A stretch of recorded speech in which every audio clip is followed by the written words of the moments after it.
तो आज आप लोगों के पावर प्लांट का तीसरा लेक्चर है। तो देखिए, सप्ताह में केवल एक एक लेक्चर ही है और ये इतने में कोर्स जल्दी कवर हो नहीं पाएगा। इसलिए थोड़ा सा आप लोगों को भी तीव्र गति से पढ़ना होगा। तो सिलेबस के अकॉर्डिंग जो आपके बीटी एग्जाम में पूछे जाने वाले चीज़ें हैं, सिलेबस के माध्यम से उसी चीज़ों को हम फोकस करेंगे। तो आइए आज आपको हम पावर प्लांट इंजीनियरिंग में विद्युत पावर का जनरेशन कैसे किया जाता है, कौन कौन से ऐसे स्रोत हैं जिनके माध्यम से हम विद्युत शक्ति का उत्पादन करते हैं, तो इन्हीं चीज़ों पे चर्चा की जाएगी। तो सबसे पहली बात है आज कि electric power generation, electric electric power generation bye fuel, यानी कि ईंधन के द्वारा, ईंधन के द्वारा विद्युत शक्ति का उत्पादन।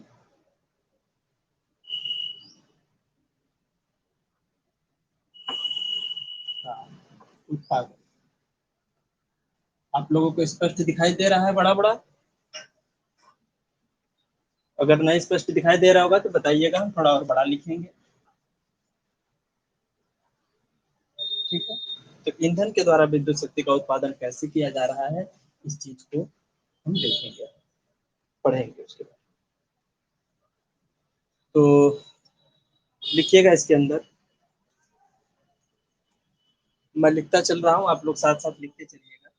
औद्योगिक इकाइयों में, औद्योगिक कहने का मतलब है इंडस्ट्रियल, औद्योगिक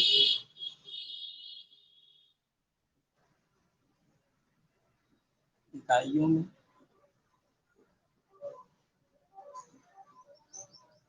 विद्युत शक्ति उत्पादन के लिए, इंग्लिश का भी कुछ वर्ड यूज किया है, इलेक्ट्रिक पावर जनरेशन के लिए ईंधन का, पोस्ट में इसको लिखिएगा फ्यूल, फ्यूल का दहन, दहन का मतलब होता है जलाना है, इंग्लिश में इसको कंब्यूशन कहते हैं, कंब्यूशन। फर्नेस में, किसमें? फर्नेस, फर्नेस का मतलब होता है भट्टी, भट्टियों में या बॉयलरों में,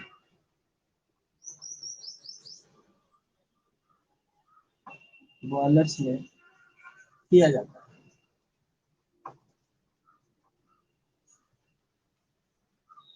तो फ्यूल का हम भट्टियों में या बॉयलरों में कंब्यूशन करते हैं, जिससे उनमें निहित ऊष्मा, जिससे उसमें निहित, निहित का मतलब स्टोर्ड या विद्यमान रासायनिक ऊर्जा, रासायनिक ऊर्जा को ऊष्मा ऊर्जा में, ऊष्मा ऊर्जा यानी हीट एनर्जी, हीट में परिवर्तित किया जाता है।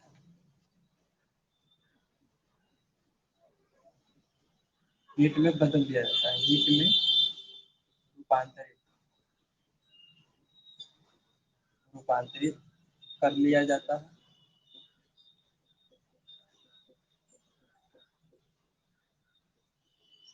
इस प्रकार प्राप्त हीट को, इस प्रकार प्राप्त हीट, ऊष्मा या हीट, हीट ऊर्जा को किसी माध्यम द्वारा, किसी माध्यम या भाप में, या किसी इस प्रकार प्राप्त हीट ऊर्जा को किसी माध्यम या हीट, किसी माध्यम या भाप की सहायता से टरबाइन या इंजन, टरबाइन या इंजन द्वारा यांत्रिक यांत्रिक शक्ति में, यांत्रिक शक्ति में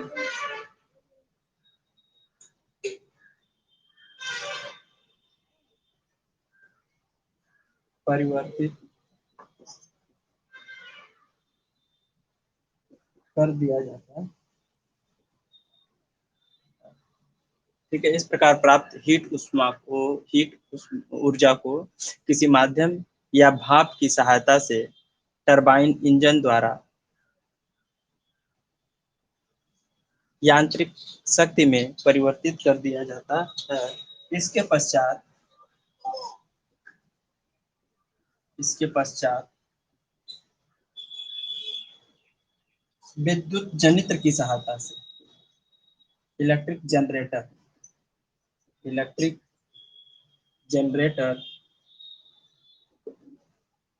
के माध्यम से विद्युत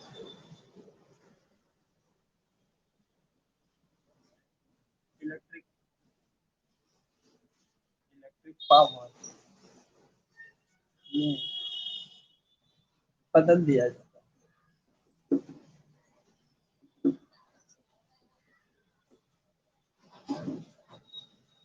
ठीक है, इलेक्ट्रिक पावर में बदल दिया जाता है। देखिए कैसे प्रोसेस क्या है। ये हमारे पास एक फर्नेस है, फर्नेस यानी भट्ठी, या कह सकते हैं बॉयलर, और इसमें हम फॉसिल फ्यूल यानी जीवाश्म ईंधन, कौन सा जीवाश्म ईंधन, जीवाश्म ईंधन को हम फर्नेस में या भट्ठी में या बॉयलर में दहन करते हैं, हीट करते हैं। इसके बाद इससे जो हमें ऊष्मा प्राप्त होती है, यह ऊष्मा हमारे टरबाइन, स्टीम टरबाइन का प्रयोग करेंगे यहाँ पे। तो यह हो गया हमारा टरबाइन। इस टरबाइन को हम क्या करेंगे, चलाएंगे, और वह भाप जो इस टरबाइन में प्रवेश की है, वो ठंडा होने के बाद दूसरे एग्जॉस्ट से निकलती है, उसको निकलने के बाद कंडेंसर में जाती है। किसमें, कंडेंसर, यह होता है कंडेंसर, कंडेंसर में जाती है। और कंडेंसर में जब ये भाप ठंडा होकर के जल के रूप में परिवर्तित होता है, तब इसको पंप के माध्यम से पंप करके पुनः हम इसी बॉयलर में भेज देते हैं। और टरबाइन जो है यांत्रिक ऊर्जा में बदल जाती है, क्योंकि टरबाइन हमारी स्थितिक अवस्था में, रुकी हुई अवस्था में है। तो जब यहाँ से टरबाइन से, सॉरी, बॉयलर से या फर्नेस से जो हमारा स्टीम निकल के जाएगा, इस स्टीम यानी भाप के माध्यम से हमारा स्टीम टरबाइन जब अपने एक्सिस पे रोटेट करता है, तो ये स्टीम की गतिज ऊर्जा को क्या करता है, ये मैकेनिकल एनर्जी में कन्वर्ट करता है। और मैकेनिकल एनर्जी हमारे जनरेटर से के शाफ्ट से कनेक्ट होती है, टरबाइन का शाफ्ट जनरेटर के शाफ्ट से कनेक्ट होता है। तो टरबाइन की मैकेनिकल एनर्जी जनरेटर को चलाने में सहायक होती है, जिसके माध्यम से ये कपलिंग है, हमारा कपल किया गया है दो शाफ्ट को। अब जनरेटर क्या करेगा, इलेक्ट्रिसिटी का जनरेशन शुरू कर देता है, यानी कि इलेक्ट्रिक पावर का उत्पादन शुरू हो जाता है, इलेक्ट्रिक पावर जनरेशन। ठीक है, तो आप इस फिगर को ड्रा कर लीजिए।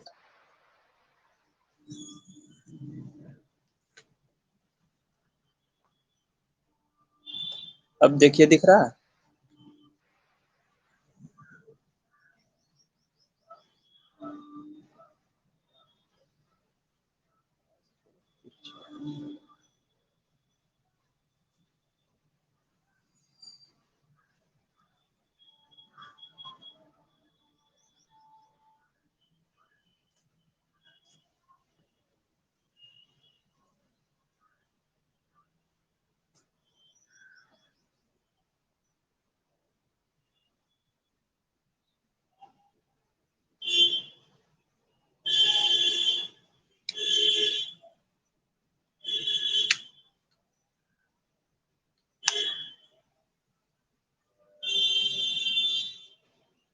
हो गया?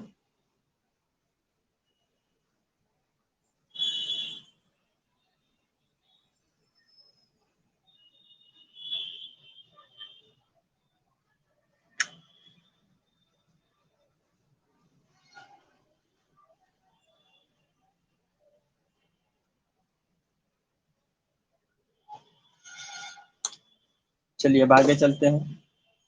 ये रहा हमारे पास फ्यूल के माध्यम से इलेक्ट्रिसिटी जनरेशन। बना लिया सभी ने?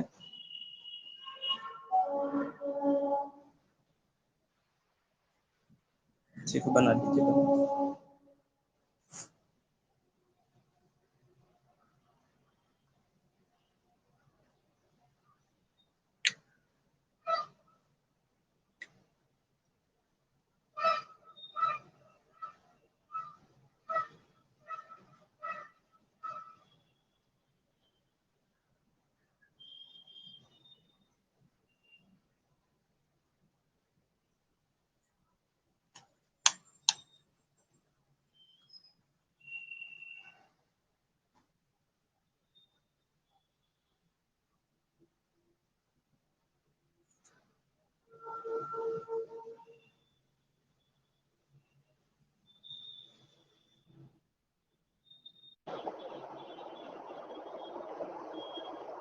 चले आगे।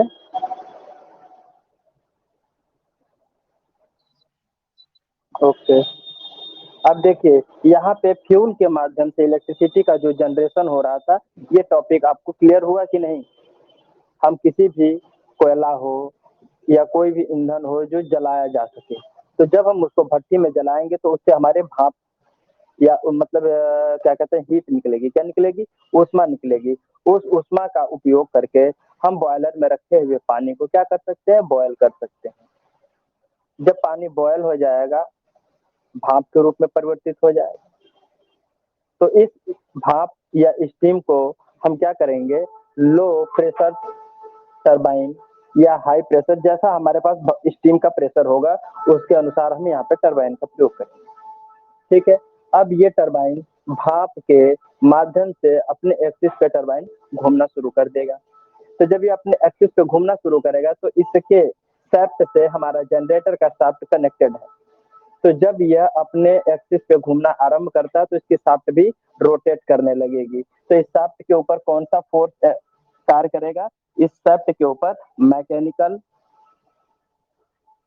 मैकेनिकल एनर्जी, कौन सा? मैकेनिकल एनर्जी कार्य करना आरंभ कर देगी।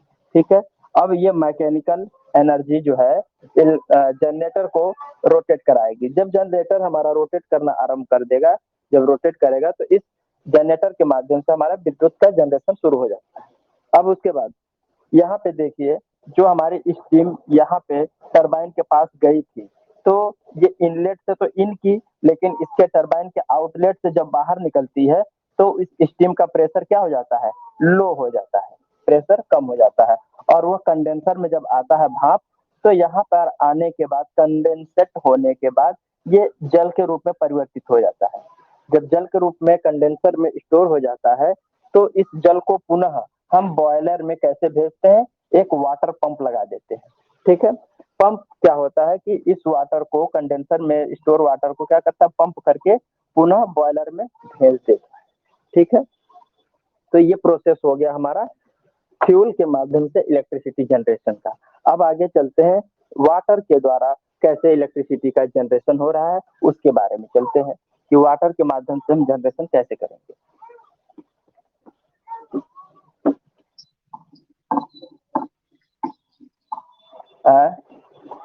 ये हाँ, अब इसके बाद थर्मल पावर, नहीं वाटर वाला जो है, वाटर के द्वारा जो होता है उसी को थर्मल पावर प्लांट कहते हैं।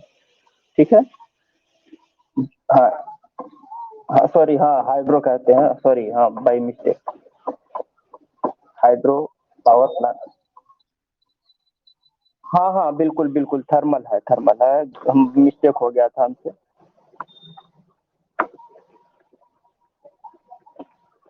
थर्मल का मतलब उसमें, हाँ हाँ हाँ, तो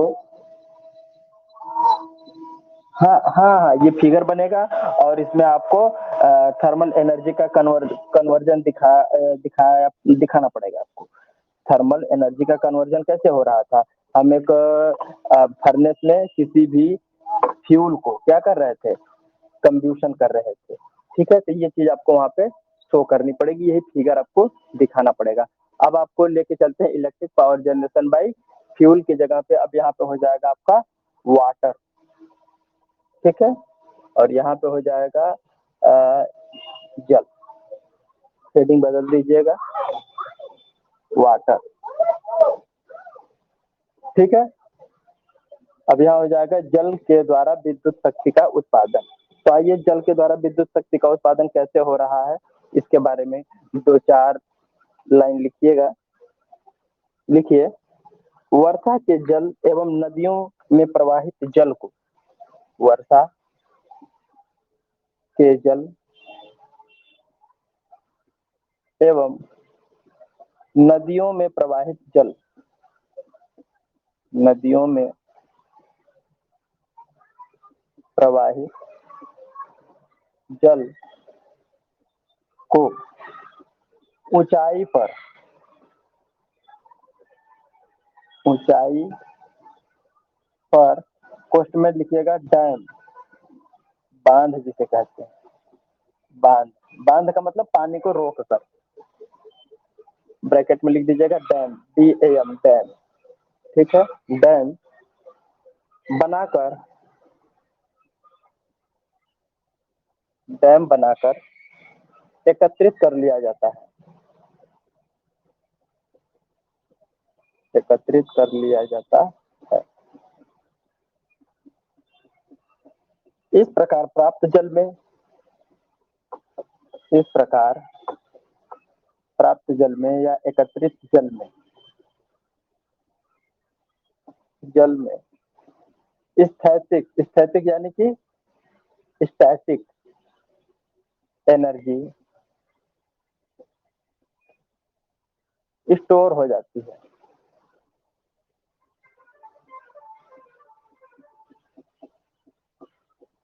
ठीक है, शांत जल में कौन सा एनर्जी स्टोर होता है, स्टैटिक एनर्जी स्टोर होती है। ठीक है, जिसे नीचे गिराकर, जिसे, जिसे का मतलब इसी जल को नीचे गिराकर, इस जल को फिर नीचे गिराकर स्टैटिक एनर्जी को, स्टैटिक एनर्जी को काइनेटिक एनर्जी, काइनेटिक का मतलब हो गया गतिज ऊर्जा, काइनेटिक एनर्जी में रूपांतरित करके, काइनेटिक एनर्जी में बदल दिया जाता है, काइनेटिक एनर्जी में बदल दिया जाता है।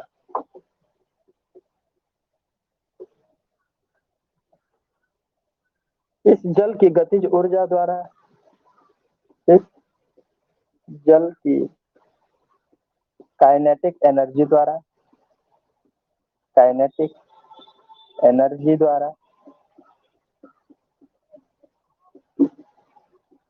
हिंदी में भी लिख दे रहा हूँ, कोई भूल जाएगा तो उसको याद आ जाएगा। ठीक है, गतिज ऊर्जा द्वारा टरबाइन चलाया जाता है। टरबाइन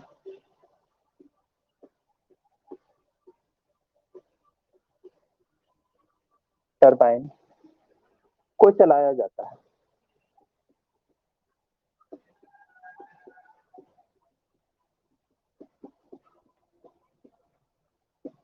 जो यांत्रिक ऊर्जा को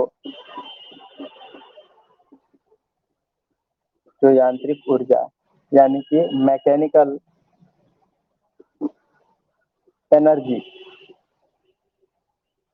ठीक है, जो यांत्रिक ऊर्जा को विद्युत ऊर्जा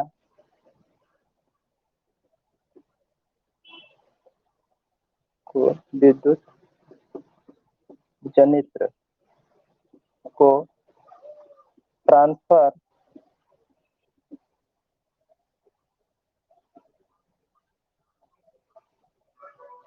जो यांत्रिक ऊर्जा को विद्युत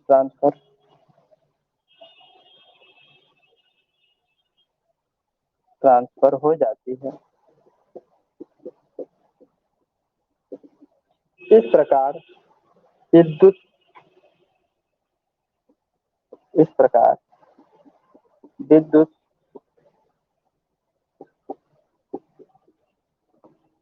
जनित्र द्वारा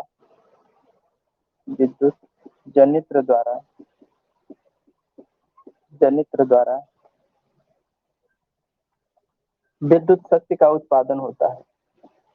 विद्युत शक्ति का उत्पादन होता है। ठीक है, अब यहाँ पे फिगर बनाते हैं कि ये हमारा कोई नदी है जिसमें जल बह रहा है। ठीक है, ये जल बह, हाँ, जनरेटर, इलेक्ट्रिक जनरेटर। अब इसका फिगर देखिए, मैं यहाँ पे बना रहा हूँ। ये नदी है, इस नदी में जल प्रवाहित हो रहा है और ये प्रवाहित जल हमने डैम बना करके हमने इसको क्या कर लिया है, एकत्रित कर लिया है। ठीक है, डैम बना के हमने एकत्रित कर लिया है।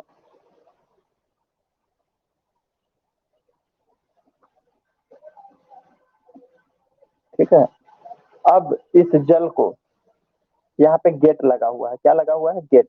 इस गेट के माध्यम से, या कह सकते हैं कि पेन स्टॉक लगा होता है। ठीक है, क्या लगा होता है, पाइप लगी होती है एक, जिसको हम पेन स्टॉक बोलते हैं। इसको बोलते हैं पेन स्टॉक। पेन स्टॉक के माध्यम से हम इसको टरबाइन के ऊपर गिराते हैं।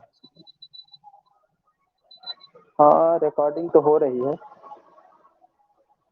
तो देखिए, हाँ, तो अब देखिए, इस जल को हम टरबाइन के ऊपर पेन स्टॉक के माध्यम से ले जाते हैं। तो यहाँ पे जो हमारा टरबाइन है, वाटर टरबाइन, वो क्या करेगा, पानी के तेज बहाव के वजह से, है ना, वो अपने एक्सिस पे घूमना प्रारंभ कर देगा और इस टरबाइन से जुड़ा हुआ हमारा जनरेटर, कपल्ड जनरेटर जो है, इलेक्ट्रिसिटी का जनरेशन आरंभ कर देता है।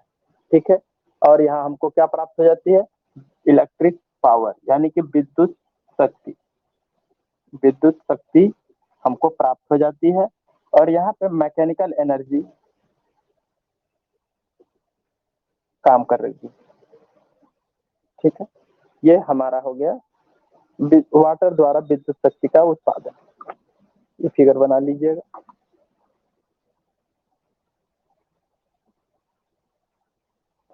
इसको हाइड्रो पावर प्लांट भी कहते हैं। ब्रैकेट में ऊपर हेडिंग में नोट कर लीजिएगा कहीं।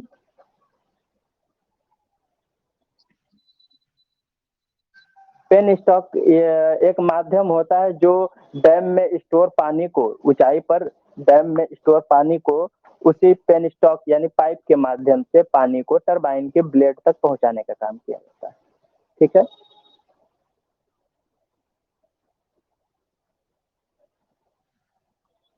चलिए जल्दी बना लीजिए, हो जाएगा तो बताइए।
हो गया सबका नोट डाउन?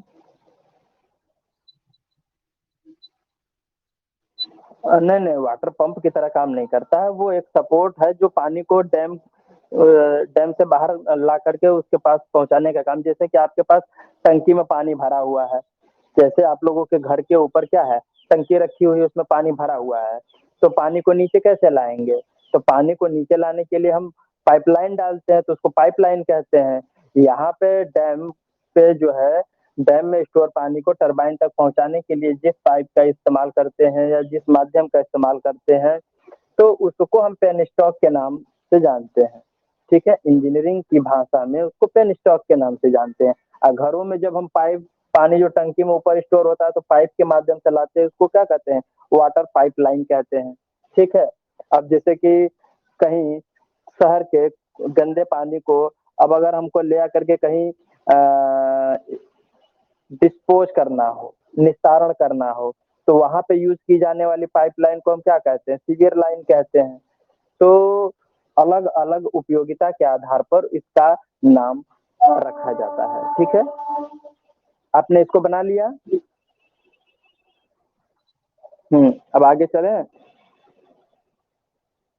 चलिए, अब अगला आपका है, हाँ, इसी में उपयोगिता भी कुछ लिखानी है, अभी इसी में है।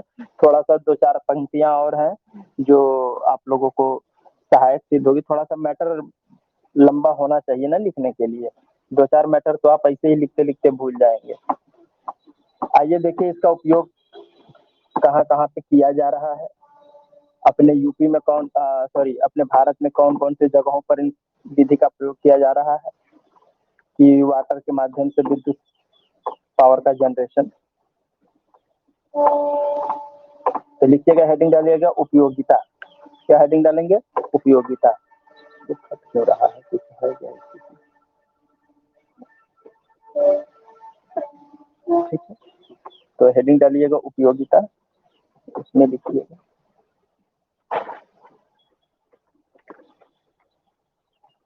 चलिए लिखिएगा उपयोगिता में,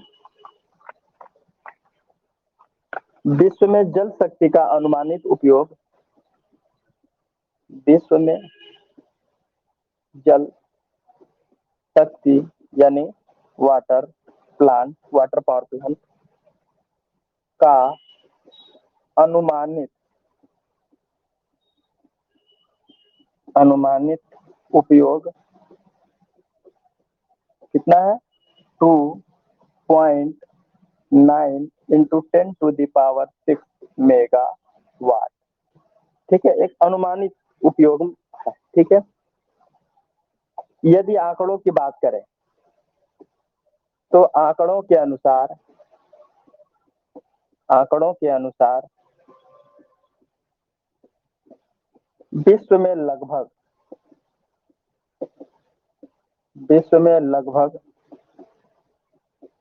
7.8 इंटू 10⁵ मेगावाट प्लांट स्थापित किए गए हैं। ठीक है, जैसे में कौन कौन से ऐसे देश हैं जो इनका उपयोग कर रहे हैं? उपयोग करने वाले देश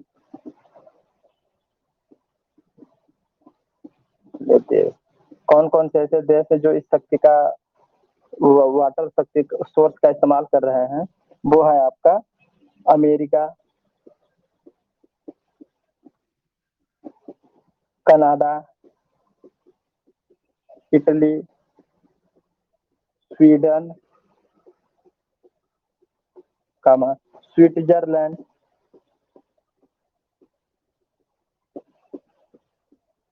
स्विट्जरलैंड, न्यूजीलैंड,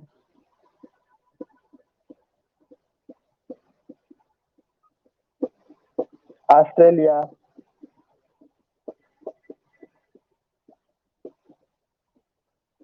एवं भारत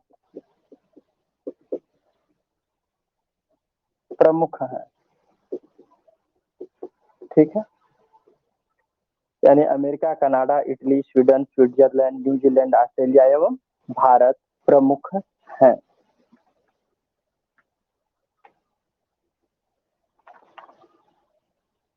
आगे चलते हैं। हाँ,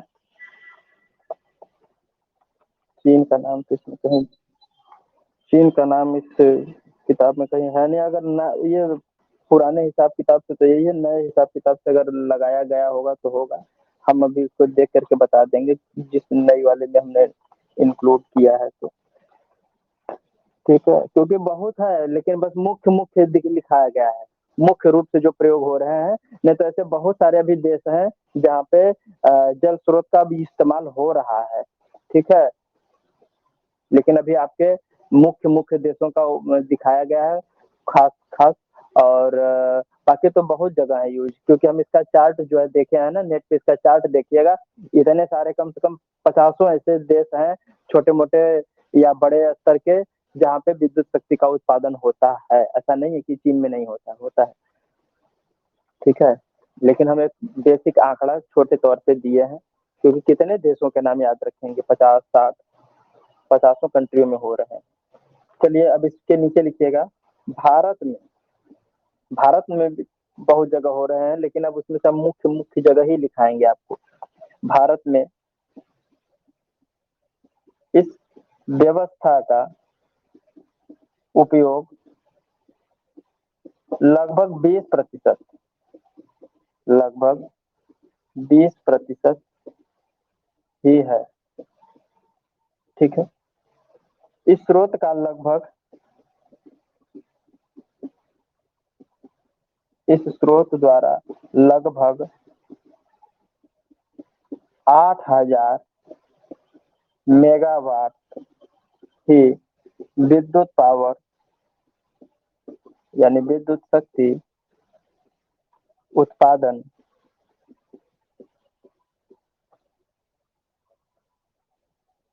विद्युत शक्ति इस स्रोत द्वारा लगभग 8000 मेगावाट ही विद्युत शक्ति उत्पादन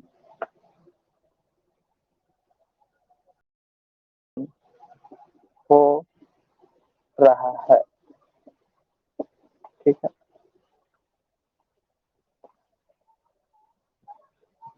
अब उसके बाद भारत में कुछ जैसे झेलम है, कर्नाटक है, तमिलनाडु है, देहरादून है, पंजाब है, महाराष्ट्र, हिमाचल प्रदेश है। तो ऐसे कुछ प्रदेश हैं, और वहाँ पे कितनी कितनी मेगावाट की कैपेसिटी है उसके बारे में नोट करना है। यहाँ तक हो जाएगा तो बताइए, आगे चलेंगे।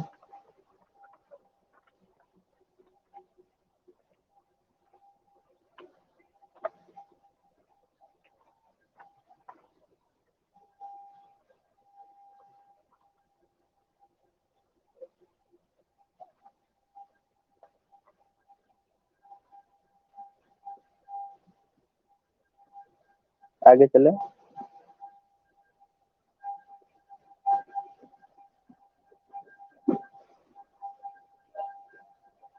हो गया।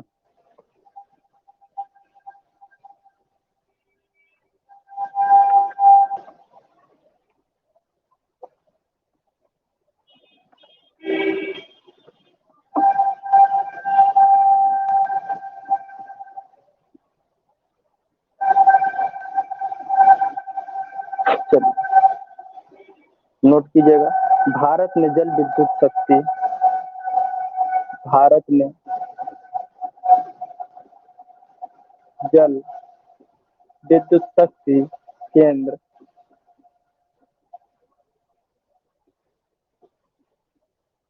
एवं उनकी क्षमता। ठीक है, तो पहला श्री झेलम, झेलम ने सेलाम, श्री सेलाम कहाँ पर है? आंध्र प्रदेश में है।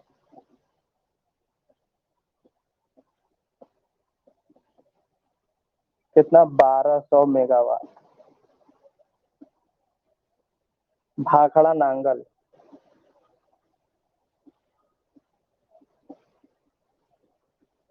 ये कहाँ पर है? पंजाब में। कितनी मेगावाट की कैपेसिटी है? 1000 मेगावाट। शरावती, शरावतीर, ये कहाँ पर है? कर्नाटक। कितनी मेगावाट? 900 मेगावाट। ठीक है, अब कोयना, ये कहाँ पे है? महाराष्ट्र में। कितनी मेगावाट? 850 मेगावाट। बिहार, ये कहाँ पर है? हिमाचल प्रदेश में। क्षमता कितनी है? 660 मेगावाट। कुंदा, ये कहाँ पड़ता है? तमिलनाडु में। ठीक है, कितना है? 550 मेगावाट। फिर उसके बाद डाक पत्थर, एक जगह का नाम है डाक पत्थर। ठीक है, ये कहाँ पर है? देहरादून में है। ये कहाँ पड़ता है? उत्तर प्रदेश। कितना है? 325 मेगावाट। रिहंद, उत्तर प्रदेश।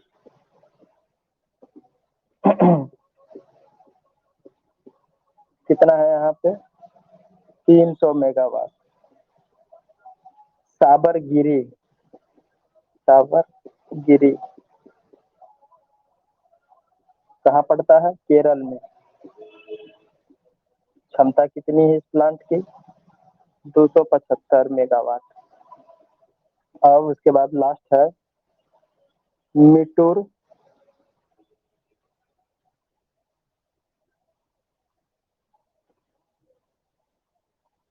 मिटूर टन्नड़, मिटूर टन्नड़, ये कहाँ पड़ता है? तमिलनाडु।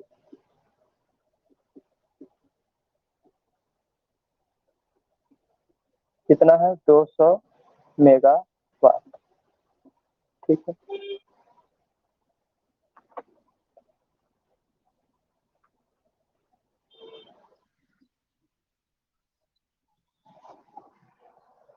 शरावतीर, शरावतीर, देखिए यहाँ पे लिख दे रहा हूँ, शरावतीर।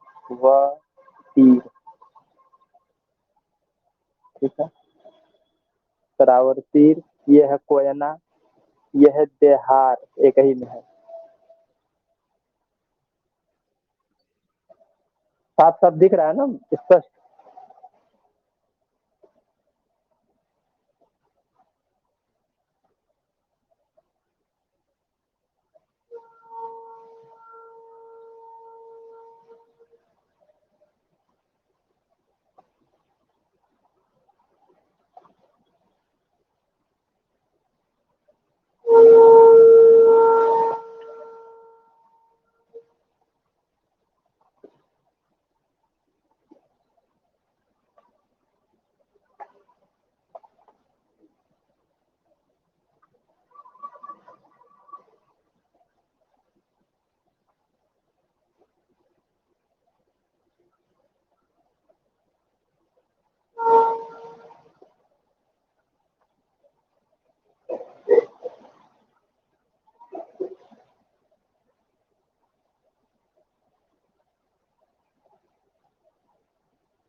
चले आगे।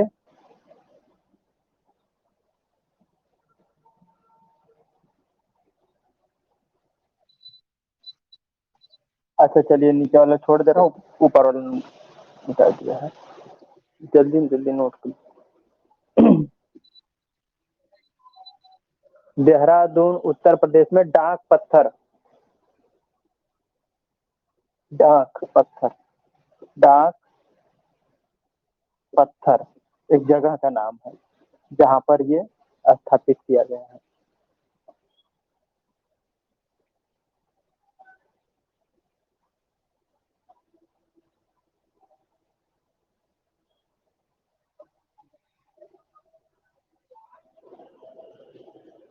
हाँ यार, उत्तर प्रदेश लिख दिया है।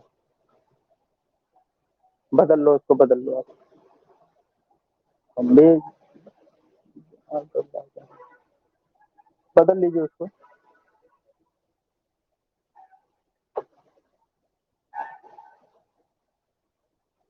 को उत्तराखंड कर लीजिएगा। सही, आप ही ने ध्यान दिया, बाकी बाकी किसी ने ध्यान है नहीं दिया। हाँ, उत्तराखंड अब सही हुआ। हाँ, क्या कह रहे हैं? लास्ट वाला कौन सा? एक सावरगिरी लिखा हुआ है लास्ट में, जो सब लास्ट से ऊपर जो लिखा है सावरगिरी, ठीक है। और सबसे लास्ट में लिखा है मिटुर, मिटुर टन्नड़, ऐसे लिखा जाता है, मिटुर टन्नड़। डबल न है, एक आधा न है, एक पूरा न है, ठीक है। हम तो इसलिए हमने ऐसे लिख दिया है, मिटुर टन्नड़।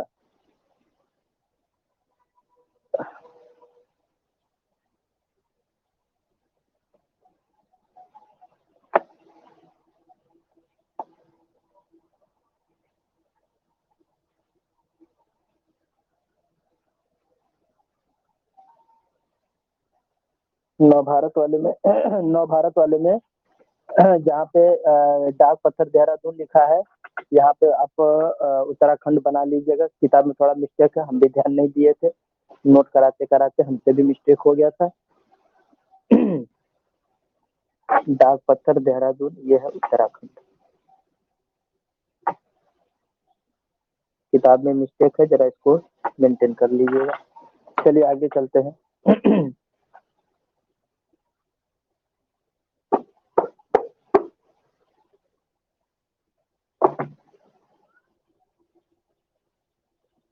रफ करें अब।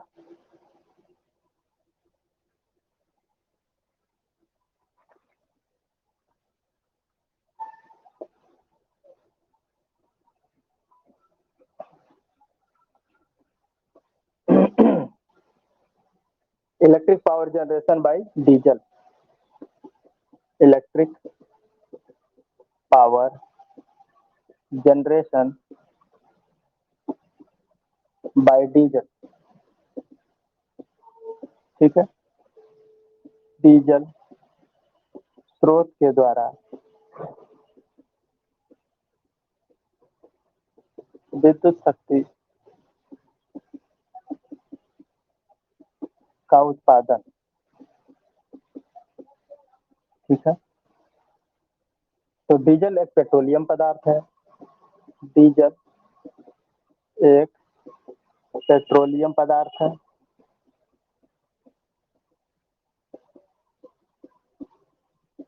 जिसे पेट्रोलियम आसवन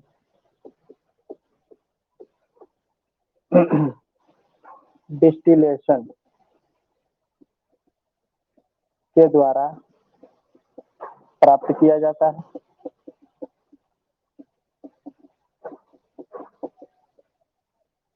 ठीक है। डिस्टिलेशन के द्वारा प्राप्त किया जाता है। डीजल को इंजन के सिलेंडर में प्रविष्ट कराकर डीजल को इंजन में प्रवेश करा के या प्रवेश करा करके, ठीक है, उसका आणविकरण, उसका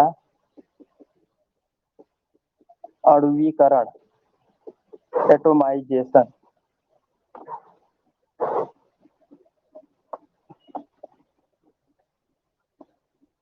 एटोमाइजेशन,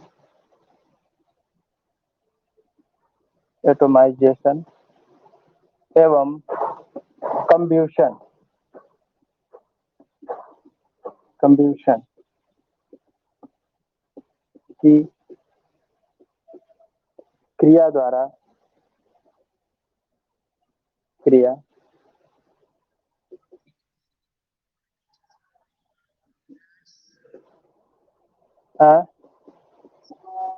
पेट्रोलियम आसवन, आसवन, आसवन, आसवन विधि, आसवन विधि हो, आसवन विधि। हाँ, हाई स्कूल में जब आप पढ़ रहे होंगे तो एक जमीन, हाँ हाँ, रिफाइन करना, तो रिफाइनरी आपने पढ़ा होगा। तो रिफाइनरी में जिस प्रक्रिया के माध्यम से, रिफाइनरी प्लांट में जिस प्रक्रिया के माध्यम से उस पेट्रोलियम पदार्थ से हम डीजल को प्राप्त करते हैं, उसको डिस्टिलेशन मेथड कहते हैं, ठीक है। तो उसी पेट्रोलियम पदार्थ के डिस्टिलेशन माध्यम द्वारा क्या किया जाता है, हम डीजल को प्राप्त करते हैं। तो डीजल को इंजन में जब उसमें इंजन में भर देते हैं, या इंजन में जब इसको फुहार के रूप में इग्निशन करते हैं, फुहार देते हैं और उसके बाद इग्निशन देते हैं। इग्निशन करने का मतलब उसको जलाते हैं, दहन करते हैं, स्पार्क कराते हैं। तो उसमें होता क्या है, इंजन आपने पढ़ा होगा, two stroke engine, diesel engine में टू स्ट्रोक, फोर स्ट्रोक पढ़ा होगा आपने। तो डीजल इंजन में क्या करते हैं, पहले इसको कंप्रेस करते हैं, तो इसके अणु क्या होते हैं, कंप्रेस्ड हो जाते हैं एक दूसरे में। फिर उसके बाद कंप्रेस्ड होने के बाद ये प्रेशर देते हैं, और इसी में जैसे कंप्रेस्ड होते हैं सारे हमारे अणु इसके, तो उसमें हम स्पार्क करा देते हैं। स्पार्क करा देते हैं तो हमारा डीजल क्या होता है, बर्न हो जाता है, जलने लगता है, यानी कि कंब्यूशन, यानी कि दहन की क्रिया हो जाती है, ठीक है। जब दहन की क्रिया करा दी जाती है तो कंब्यूशन से प्राप्त ऊष्मा द्वारा क्या करते हैं, कंब्यूशन से प्राप्त, कंब्यूशन से प्राप्त ऊष्मा द्वारा, कंब्यूशन से प्राप्त ऊष्मा द्वारा इंजन क्रियाशील होकर, लिखिएगा, इंजन क्रियाशील होकर, इंजन क्रियाशील होकर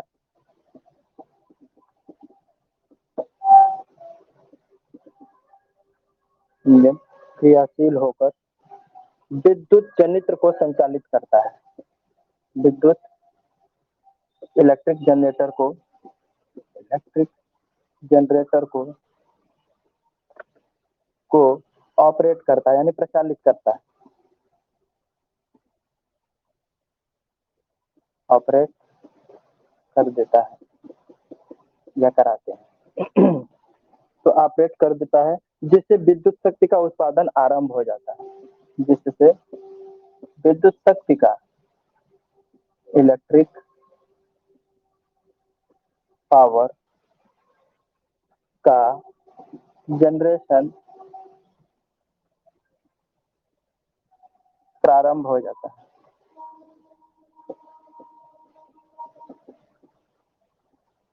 ठीक है। इलेक्ट्रिक पावर का जनरेशन आरंभ हो जाता है। यहाँ डीजल इंजन को प्राइम मूवर के रूप में उपयोग किया जाता है। यहाँ डीजल इंजन को प्राइम मूवर के रूप में, प्राइम मूवर का मतलब हो गया प्रथम चालक, प्रथम चालक के रूप में यूज किया जाता है।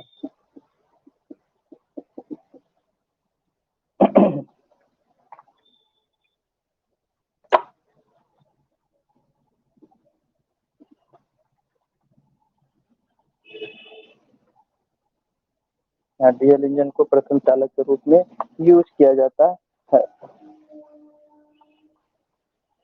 अतः इसे डीजल पावर प्लांट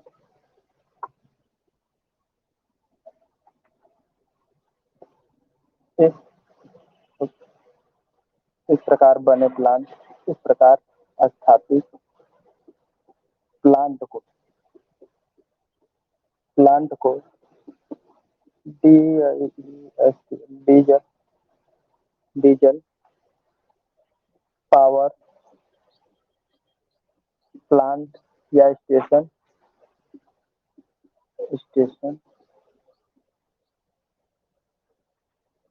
कहा जाता है। ठीक है,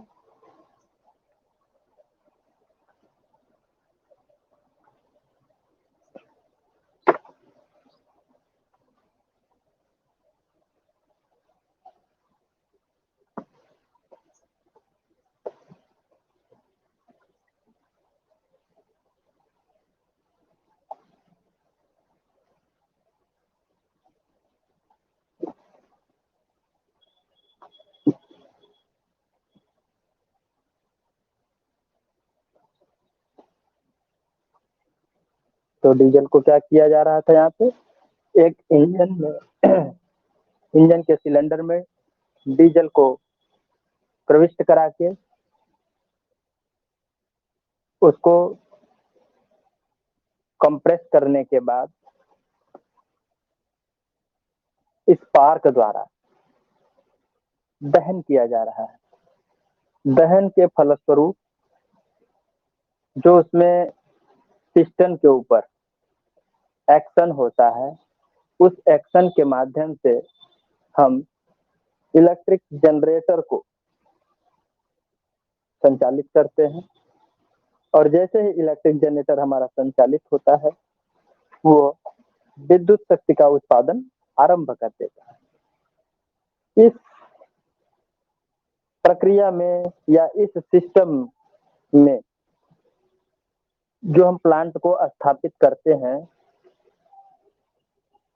या जो डीजल हाउस बनाते हैं उसको क्या कहते हैं, डीजल पावर स्टेशन या डीजल पावर प्लांट कहते हैं। ठीक है, अब आगे कुछ इसमें खास बात है कि इसका प्रयोग कहाँ पर किया जाता है, किन किन परिस्थितियों में किया जाता है, और ये किस लोड के लिए प्रयोग किया जाता है। ठीक है,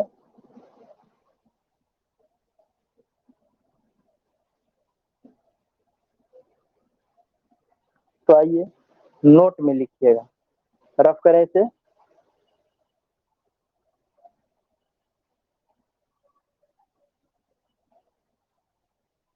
सभी लोगों ने बना लिया होगा, लिख लिया होगा।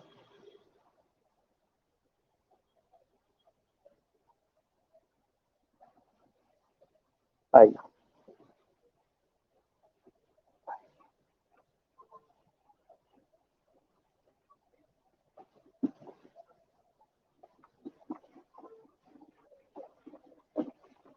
नीचे नोट लिखिएगा या टिप्पणी, उसमें कुछ बातें अलग से नोट करा दूंगा ताकि वो ध्यान में रहे, इसलिए उसको नोट के रूप में लिखा रहा हूँ।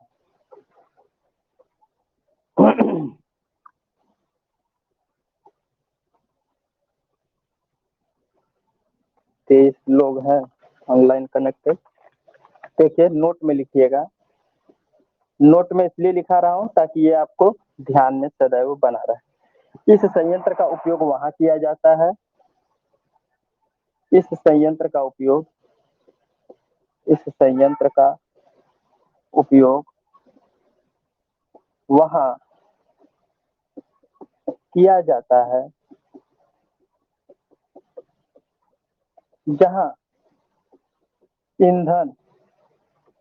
जहां पर ईंधन की कीमतें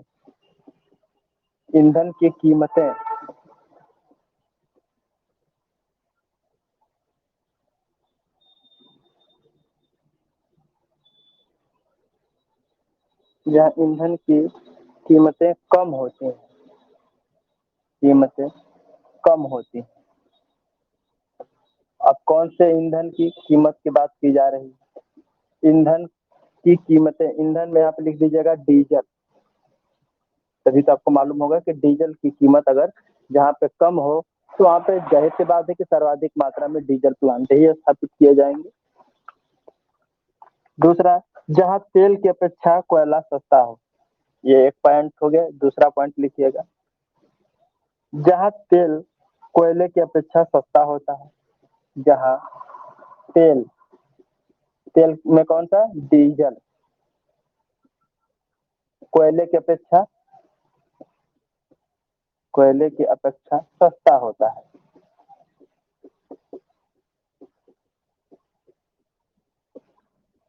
तो जाहिर सी बात है जब कोयला महंगा मिलेगा और डीजल सस्ता मिलेगा तो हम डीजल का इस्तेमाल नहीं करेंगे, क्यों हम इकोनॉमी को ज्यादा वेस्ट करेंगे।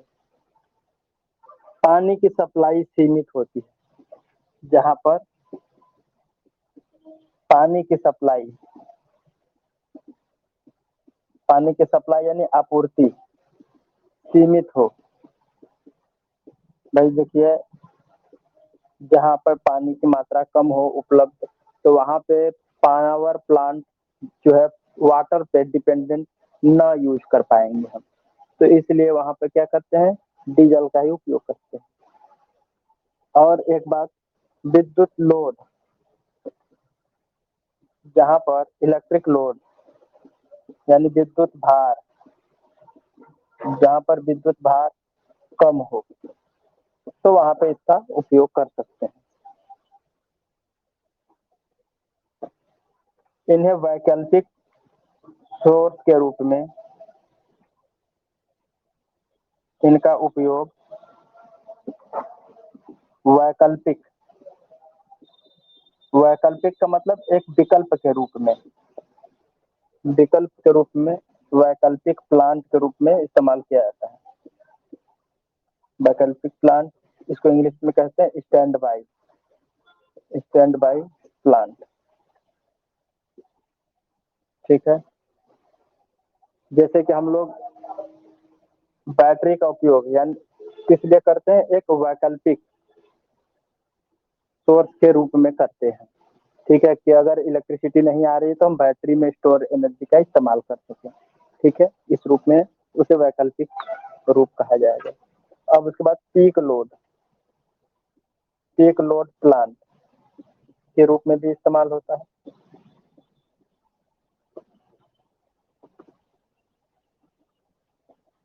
पीक लोड प्लांट के बारे में चर्चा अभी आगे हाइड्रो इलेक्ट्रिक पावर प्लांट जब पढ़ाएंगे तो इसमें और भी अच्छे तरीके से आप लोगों को पीक लोड प्लांट के बारे में पता चलेगा कि peak load plant, half load plant क्या होता है। अब देखिए, कारखानों में, कारखानों में व्यक्तिगत यानी पर्सनल, व्यक्तिगत, ठीक है, व्यक्तिगत शक्ति संयंत्र के रूप में, व्यक्तिगत शक्ति संयंत्र के रूप में भी किया जाता है।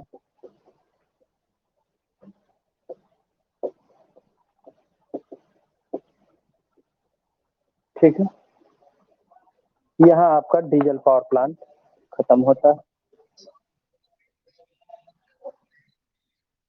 हाँ, हाँ, नहीं नहीं नहीं नहीं, कंज्यूमर, कंज्यूमर कम हो, पावर लोड कम हो, जैसे कि अब जैसे कि मान लीजिए कि लखनऊ जैसे शहर की बात कर लें तो वहाँ पे कंज्यूमर बहुत ज्यादा है ना, मतलब वहाँ पे विद्युत शक्ति का उपयोग करने वाले लोग बहुत हैं, ठीक है, इंडस्ट्री है, हाँ, बाद घरेलू उपयोगिता वाले भी बहुत सारे लोग हैं, ठीक है, व्यावसायिक स्तर के लोग हैं, तो वहाँ पे ये संभव नहीं हो पाएगा।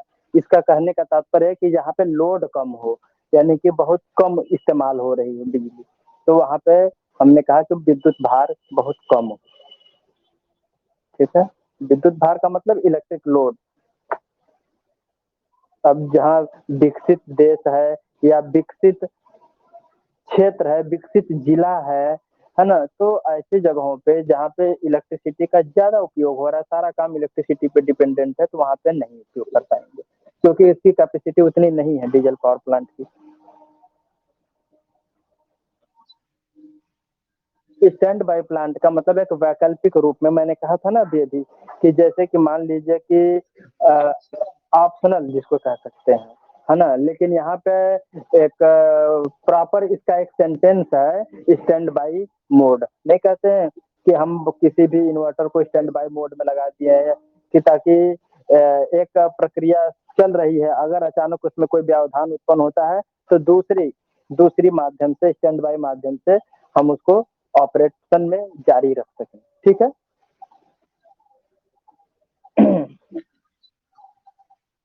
पीक लोड प्लांट का मतलब है जहां पर वर्ष भर हम अधिकतम इसका इस्तेमाल कर सके, उसको पीक लोड कहा जाता है। जैसे कि अगर हम हाइड्रो पावर प्लांट आपको डिस्क्राइब करेंगे तो वहाँ पे पीक लोड शब्द की एक चर्चा की गई है। तो पीक लोड शब्द का मतलब वहाँ पर यह है कि जहाँ पर पानी की पर्याप्त मात्रा यानी वर्ष भर सदैव बनी रहती हो, तो वहाँ पे पीक लोड प्लांट शब्द का जिक्र किया जाएगा। और जहाँ पे केवल बरसात के दिनों में ही केवल पानी अवेलेबल होगा और बाकी मौसम में पानी की कमी हो जाएगी, तो वहाँ पे हाफ लोड शायद दिख रहा है, एक बार हम देखेंगे तब बताएंगे कि हाफ लोड है कि क्या है। लेकिन अगर अवेलेबिलिटी हमें पानी की वर्ष भर जहाँ पे ज्यादा है, तो जाहिर सी बात है कि हम वहाँ पे पीक लोड पावर ही जनरेशन कर पाएंगे, मतलब उसका औसत ज्यादा होगा। पीक लोड का मतलब औसत भार जो है ज्यादा होगा। भाई जहाँ पे पानी हमेशा अवेलेबल होगा वहाँ पे विद्युत का पावर का जनरेशन भी तो कंटिन्यूसली होगा, और जहाँ पे कम होगा तो जैसे ही जल का स्तर कम होगा तो विद्युत पावर जनरेशन भी कम हो जाएगा। ठीक है। सबने ये पूरा नोट कर लिया? अच्छा, अब आगे चले।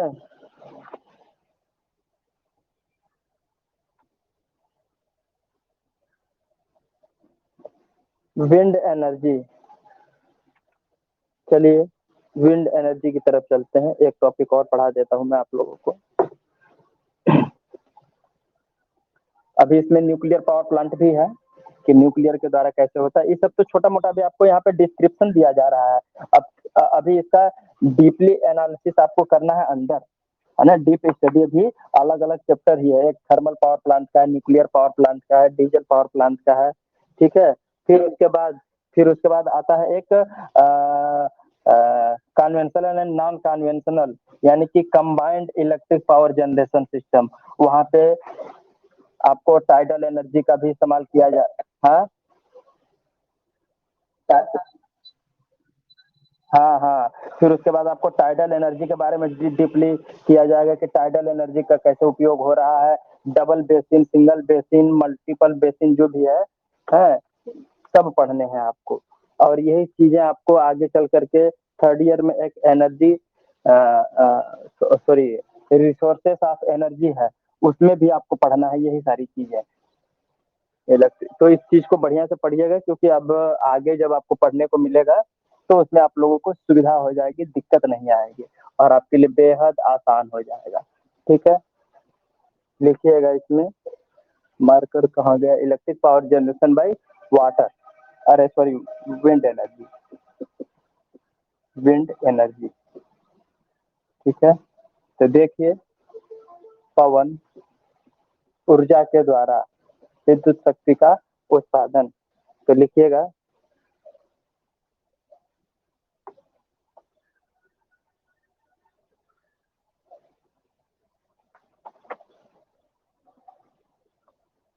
लिखिएगा पवन चक्की में वायु प्रवाह द्वारा, पवन चक्की में पवन चक्की में वायु प्रवाह द्वारा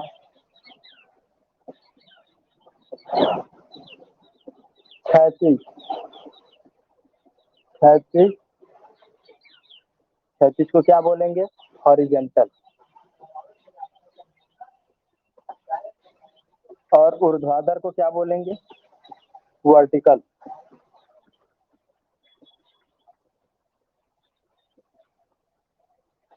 वर्टिकल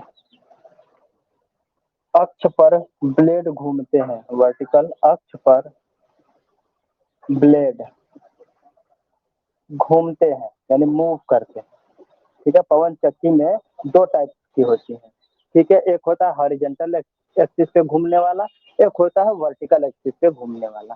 ठीक है, तो हॉरिजॉन्टल स्थिति में आपको देखने को कहाँ मिलेगा, जैसे कि कुछ पुराने समय का जो ट्रक वगैरह देखा होगा, ट्रक वगैरह चलते थे तो उसपे एक कटोरी कप जैसा इस तरह के लगा होता था, और जैसे ट्रक तीव्र गति से आगे बढ़ती थी तो वो घूमने लगता था। इस तरीके से ट्रकों के ऊपर आप देखा होगा, इस तरीके से कप लगा होता था, है ना, इस तरीके से कप। हाँ हाँ, पुराने टेम्पो वगैरह में तो जैसे ही वो चलाते थे तो हवा जब इस कप में टकराती थी, है ना, तो ये कप क्या होता था, घूमने लगता था। तो ये हो गया आपका हॉरिजॉन्टल टाइप का, इस तरीके से है। और वर्टिकल टाइप में क्या होता है कि कुछ इस तरीके से होगा।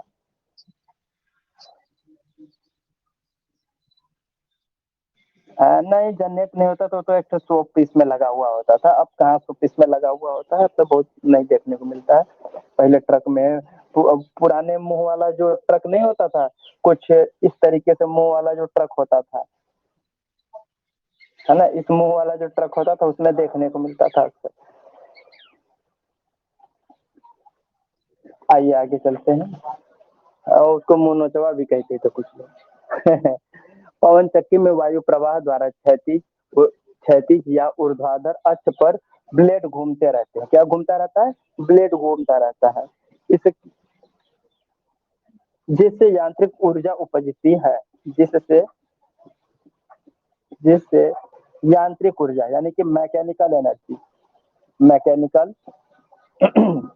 एनर्जी उत्पन्न होती है या प्रोड्यूस होती है। मैकेनिकल एनर्जी प्रोड्यूस होती है। प्रोड्यूस नहीं लिखेंगे, यहाँ जनरेशन लिख सकते हैं, जनरेट, जनरेट होती है। ठीक है, इसके द्वारा विद्युत जनित्र चलाकर, इसके द्वारा यानी पवन चक्की के द्वारा, है ना, इलेक्ट्रिक जनरेटर चलाकर, इलेक्ट्रिक जनरेटर चलाकर, इलेक्ट्रिक जनरेटर चलाकर विद्युत शक्ति प्राप्त की जाती है। विद्युत शक्ति प्राप्त की जाती है।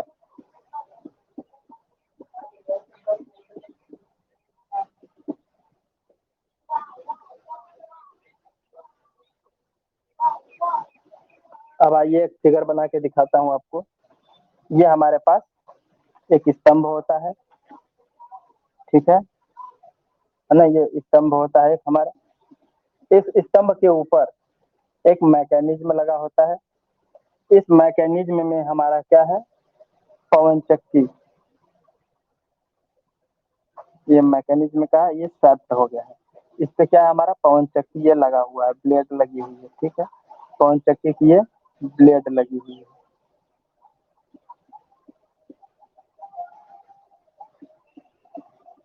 ये पवन चक्की की हमारी ब्लेड हो गई। ठीक है, ये कुछ इस तरीके से भी बना दीजिए क्रॉस टाइप में, ताकि लगे कि हाँ वाकई में ब्लेड है। थोड़ा सा इसको सटाइएगा नहीं, सटा देंगे तो ऐसा लगेगा इसमें चिपका हुआ। ठीक है, ये हमारी ब्लेड हो गई। और यहाँ से हमारा वायु का प्रवाह हो गया, है ना, वायु का झोंका यहाँ से इस पे टकरा रहा है, वायु का वेग या वायु प्रवाह। ठीक है, तो यहाँ से वायु प्रवाहित हो रही है और ये क्या हमारा पवन चक्की। ठीक है, पवन चक्की लगा हुआ है और इसके मैकेनिज्म से क्या जुड़ा हुआ है, जनरेटर जुड़ा हुआ है। जनरेटर, किसको जोड़ दिया हमने, जनरेटर को जोड़ दिया। अब ये इलेक्ट्रिक जनरेटर क्या करेगा, विद्युत शक्ति का उत्पादन करेगा, विद्युत शक्ति का उत्पादन करेगा। ठीक है, पवन चक्की के रूप में भी, आटा पीसने वाली चक्की के रूप में भी इसका इस्तेमाल हो सकता है। विद्युत जनरेशन के लिए जनरेटर को जोड़ करके विद्युत को जनरेट करने का एक तरीका अपनाया जा सकता है। और तो और कहीं कहीं आपने देखा होगा कि कुएं से या पृथ्वी के गहराई से जल को निकालने का भी काम इस माध्यम द्वारा किया जाता है। ठीक है।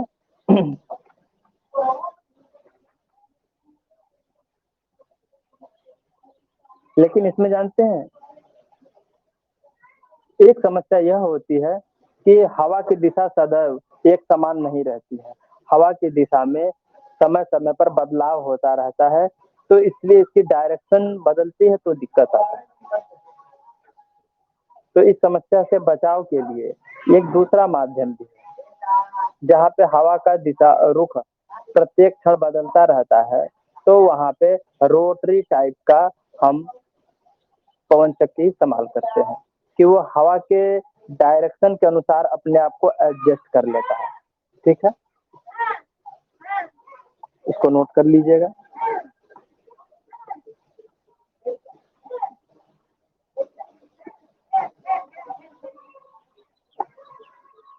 चलिए इसके नीचे और लिखा दे रहा हूँ, नोट करा दे रहा हूँ।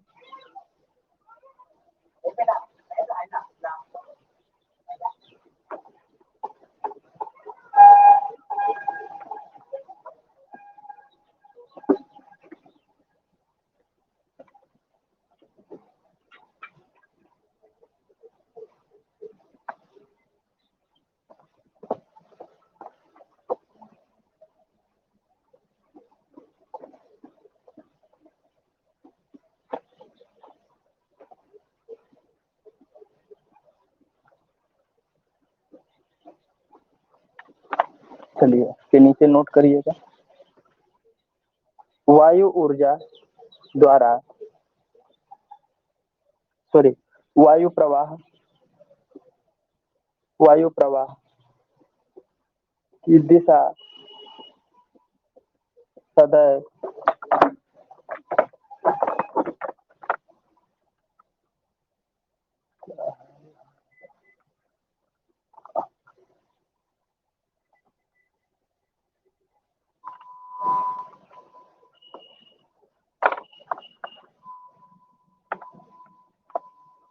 चलिए मैं बोल दे रहा हूँ, लिखिएगा। वायु प्रवाह की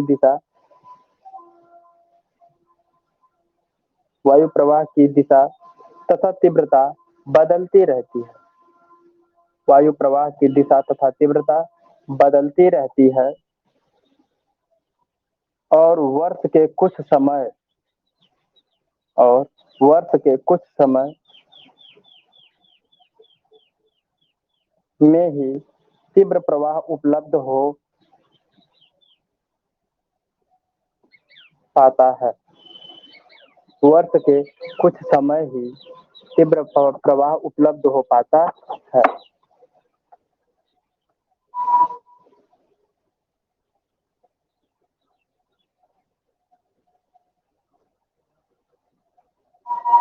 अतः इस प्रकार की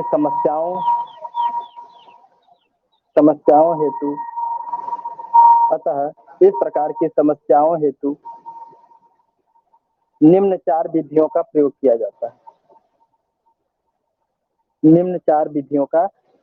जाता है। कौन कौन सी विधियां हैं, जरा नोट कीजिएगा।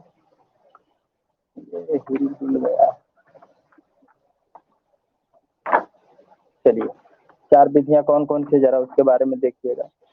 लिखिएगा, वायु ऊर्जा को विद्युत बैटरियों में एकत्रित करके, वायु ऊर्जा को विद्युत बैटरियों में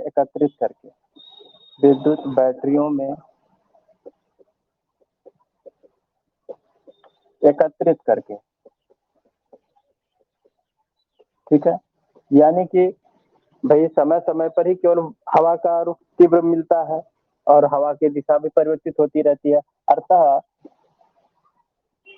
वायु के ऊर्जा का उपयोग अगर हमें करना है तो उसको हम बैटरी में स्टोर करें, पहला काम। दूसरा काम, ऊंचाई पर पानी को एकत्र करें, ऊंचाई पर पानी को एकत्र करके हम अपनी विद्युत की समस्या को दूर कर सकते हैं।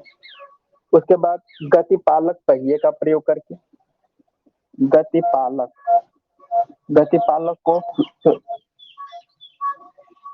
एक वही वही वही जो अभी अभी हमने बताया था कि जल की ऊर्जा को कैसे वर्षा के जल को चाहे नदी के जल को क्या कर रहे थे हम, डैम बना करके हम उसको एकत्रित कर रहे थे। तो वही प्रक्रिया अपनानी पड़ेगी ना, जहाँ पे एनर्जी हवा का जो रुख है समय समय पर बदलता रहता है, तो वहां पर हम क्या कर सकते हैं, तो वहां पर हम छोटे छोटे कई विधियों का प्रयोग कर सकते हैं।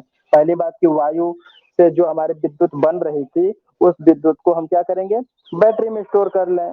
ठीक है। अब उसके बाद अगर देखते हैं कि कुछ ही समय तक मानसून जब रहता है तभी वायु का प्रवाह होता है। जब वायु का प्रवाह मंद पड़ जाएगा या कम हो जाएगा तब उस स्थिति में हम क्या करेंगे, तब तो उस स्थिति में हम पवन ऊर्जा द्वारा बैटरी को भी तो चार्ज नहीं कर पाएंगे। तो इसलिए वहां पर हम एक और तरीका अपनाते हैं कि ऊंचाई पर जल को एकत्रित करके हाइड्रो पावर प्लांट की तरह एक छोटा सा डेमो तैयार करते हैं, एक छोटा सा मॉडल तैयार करते हैं। उसके माध्यम से हम विद्युत शक्ति की कमी को दूर कर सकते हैं। ये कमी को दूर करने के विधियों का हम चर्चा कर रहे हैं। बात समझ में आई?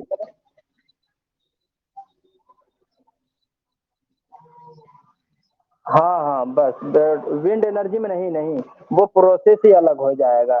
हाँ, वो प्रोसेस ही अलग हो जाएगा।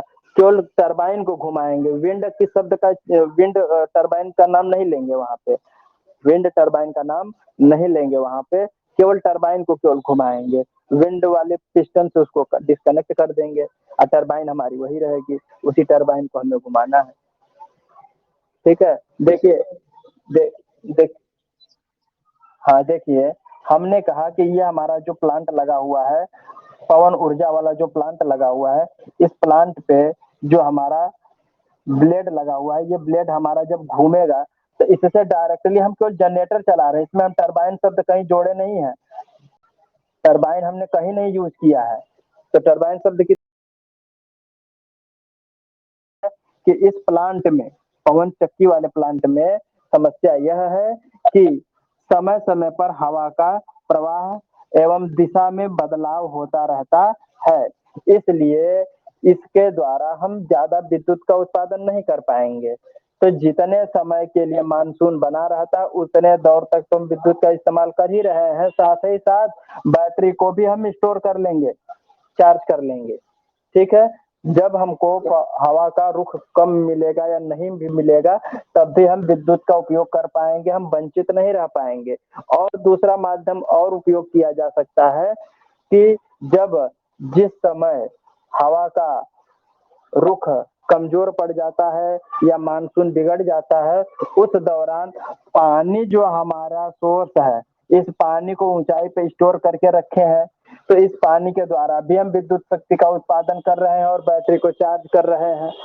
क्यों, कोई दिक्कत है? नहीं।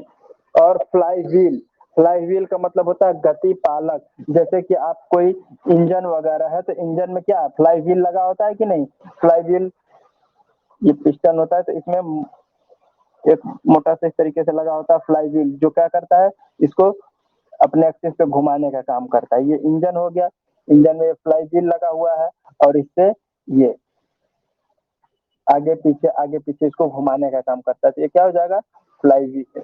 क्रैंक, ये क्रैंक होता है, ये आई होल होता है, और ये क्या होता है, फ्लाई व्हील, यही होता है। ठीक है। डीजल इंजन में देखा होगा फ्लाई, शायद डीजल इंजन अभी आगे है ना, इसमें भी आएगा 2 स्ट्रोक 4 स्ट्रोक इंजन। ठीक है। तो गति पालक पहिए का उपयोग करके, यानी fly wheel, fly fly wheel का उपयोग करके, का यूज करके। ठीक है। और एक माध्यम और है, रासायनिक ऊर्जा के परिवर्तन से, लिखिएगा इसके नीचे चौथा है, रासायनिक ऊर्जा के परिवर्तन से, रासायनिक ऊर्जा के परिवर्तन से और हाइड्रोजन तथा ऑक्सीजन के रूप में एकत्र करके, हाइड्रोजन तथा ऑक्सीजन के रूप में एकत्र करके।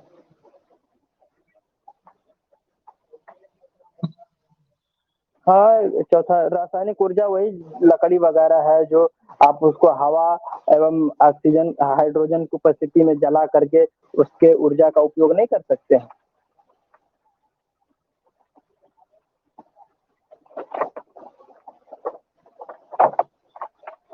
ठीक है, और आगे लिखिएगा 2 लाइन और इसमें है। पवन चक्की द्वारा जल पंप चलाकर, पवन चक्की द्वारा जल पंप चलाकर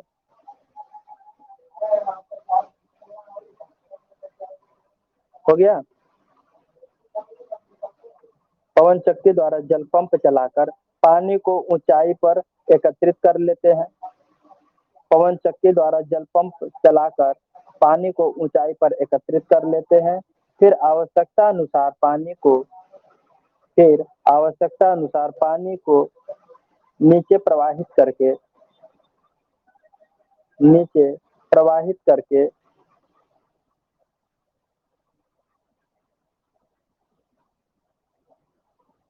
आवश्यकता अनुसार जल को नीचे प्रवाहित करके किसी भी समय उससे एकत्रित ऊर्जा को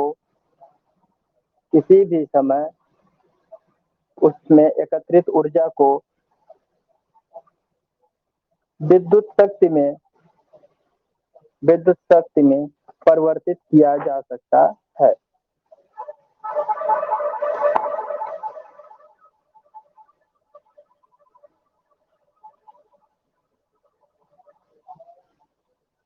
हो गया नोट डाउन।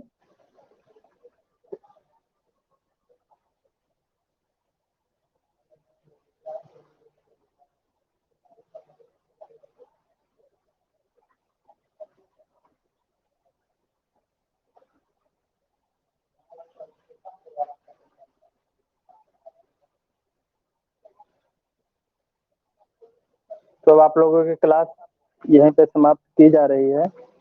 अब आगे न्यूक्लियर पावर प्लांट के बारे में चर्चा करेंगे और कौन कौन सा प्लांट है। अभी न्यूक्लियर पावर प्लांट बचा हुआ है और टाइडल बचा हुआ है, जियोथर्मल बचा हुआ है और फ्यूल सेल बचा हुआ है। ठीक है, तो ये 2-3 प्लांट और बचे हैं। इन 2-3 प्लांटों पर नेक्स्ट लेक्चर में हम चर्चा करेंगे। ठीक है, तो ये लेक्चर नंबर 3 जो था आपका यहीं पे समाप्त हो रहा है।